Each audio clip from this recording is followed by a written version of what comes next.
Hello everyone, देखिए अब example 10.3 आपको एनसीईआरटी के पेज नंबर 182 पर मिलेगा। वैसे ये क्वेश्चंस बहुत इजी हो गए हैं आपके, अगर आपने पिछले न्यूमेरिकल्स देखे हुए हैं तो। ठीक है, तो देखो ज़रा इसमें क्या कहता है। A concave lens has focal length of 15 centimetre. देखो सॉल्यूशन में चलते हैं। कनकेव लेंस दिया हुआ और फोकल लेंथ दी हुई है, तो फोकल लेंथ कनकेव लेंस की हमेशा माइनस में होती है, तो ये माइनस के 15 सेंटीमीटर हो गया। कहता है at what distance should the object from the lens be placed. मतलब देखो कनकेव लेंस है और आपको कहा जा रहा है कि बताओ ऑब्जेक्ट को कितनी दूरी पे रखेंगे। ठीक है ना, तो यानी कि u की वैल्यू आपसे फाइंड आउट करवाना चाह रहे हैं। ठीक है ना, at what distance should the object from the lens be placed. ठीक है ना, ऑब्जेक्ट को कहाँ प्लेस्ड करें, कितने डिस्टेंस पे प्लेस्ड करें, इसका मतलब u निकालना है।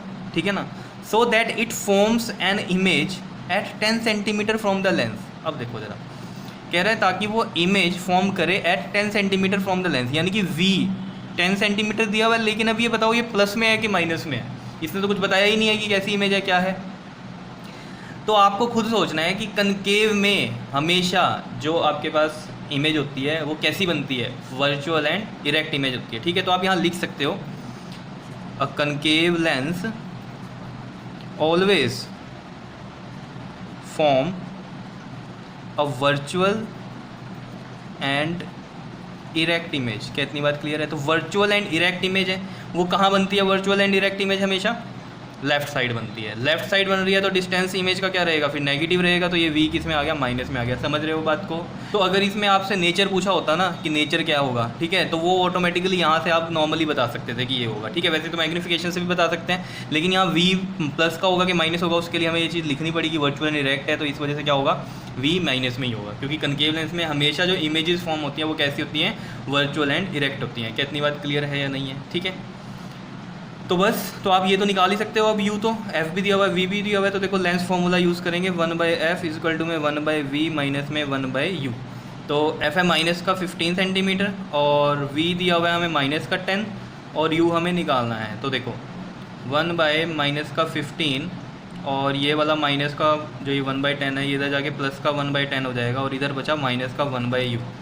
ठीक है, 10 और 15 का एलसीएम ले लो। 10 और 15 का एलसीएम जब लोगे तो कितना आएगा, ये 5 2 ज़ा 5 3 ज़ा 3 2 ज़ा 6 5 ज़ा 30। ठीक है, तो 30 एलसीएम आ गया। डिवाइड करो 15 और 30 को, 2 आएगा, तो ये माइनस का 2 आ गया, प्लस 10 और 30 को डिवाइड करो, 3 आएगा, 3 × 1 3 और ये माइनस का 1/u। तो plus minus minus sign which is greater, तो 3 में से 2 माइनस किया तो 1 और ये 30। ये तो सब आता होगा आपको करना, प्लस माइनस तो। और ये क्या है, 1/u है ये। ठीक है, क्या है, u है, 4 मत समझ लेना। तो u की वैल्यू कैसे निकलेगी, देखो ये इनका रेसिप्रोकल करेंगे तो माइनस का u और ये 30 ऊपर चला जाएगा, तो u कितना आ गया, ये माइनस का 30। तो u कितना आ गया आपके पास, माइनस का 30 सेंटीमीटर, और माइनस में ही आना चाहिए था u, क्योंकि ये हमेशा कहाँ होता है, लेफ्ट साइड पे होता है, तो ये माइनस में ही आ रहा है। क्या इतनी बात क्लियर है या नहीं है, बता दो ज़रा जल्दी से।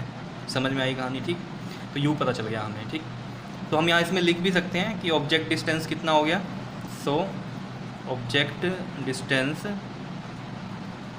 Is 30 centimetre. ठीक है, माइनस तो सिर्फ इसलिए है कि वो लेफ्ट साइड है। ठीक है, तो डिस्टेंस कितना है उसका, 30 सेंटीमीटर का है। क्लियर है? उसके बाद वो मैग्नीफिकेशन भी पूछता है आपसे, तो मैग्नीफिकेशन के लिए यहाँ पूछते हैं ना, also find the magnification produced by the lens. तो मैग्नीफिकेशन का फॉर्मूला क्या होता है, देखो h'/h भी होता है और इक्वल टू में v/u भी होता है। तो h' और h तो गिवन नहीं है, तो v/u से ही करेंगे, तो v/u। v कितना आया हमारे पास, माइनस का 10 और u कितना आया हमारे पास, माइनस का 30। माइनस से माइनस कैंसिल, तो m कितना आ गया आपके पास, प्लस का 1/3। और अगर आप पॉइंट में करना चाहते हो तो ये प्लस का आएगा और ये बनेगा आपके पास 0.33।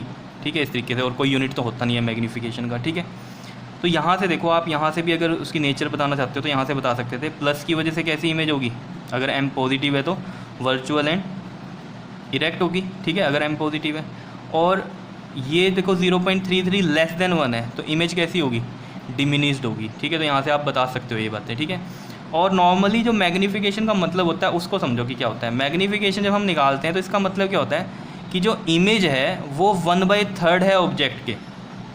समझ लो, इमेज जो है वो कितनी है, 1/3 है ऑब्जेक्ट के। ठीक है, अगर m मान लो प्लस का 2 होता तो हम कहते हैं image is 2 times of that object, मतलब वो 2 टाइम्स बड़ी है। और यहाँ 1/3 है तो मतलब क्या है, 1/3 का मतलब क्या होता है, इमेज छोटी ही होगी। ठीक है, और अगर यहाँ m-2 होता तब भी इसका मतलब क्या होता कि इमेज जो है वो 2 टाइम्स एनलार्ज है किससे, आपके ऑब्जेक्ट से। कितनी बात क्लियर है या नहीं है। या 2 टाइम्स मैग्नीफाइड है, ये आप बोल सकते थे, 2 टाइम्स मैग्नीफाइड है किससे, ऑब्जेक्ट से। माइनस और प्लस सिर्फ और सिर्फ आपको क्या बताते हैं, माइनस का मतलब क्या होता है कि रियल एंड इन्वर्टेड इमेज है, प्लस का मतलब क्या होता है वर्चुअल एंड इरेक्ट इमेज है। क्लियर है इतनी बात, ठीक है। ये मैंने वैसे ही आपको बताई कहानी, ठीक। तो यहाँ से m निकल गया आपका प्लस का 0.33। क्या इतनी बात क्लियर है या नहीं है, बता दो। सिंपल था क्वेश्चन, कुछ भी मुश्किल नहीं था।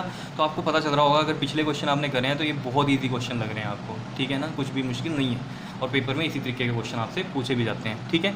तो नेक्स्ट जो एग्जाम्पल है 10.4 वो हम नेक्स्ट वीडियो में करते हैं। क्लियर, ओके जी, थैंक यू।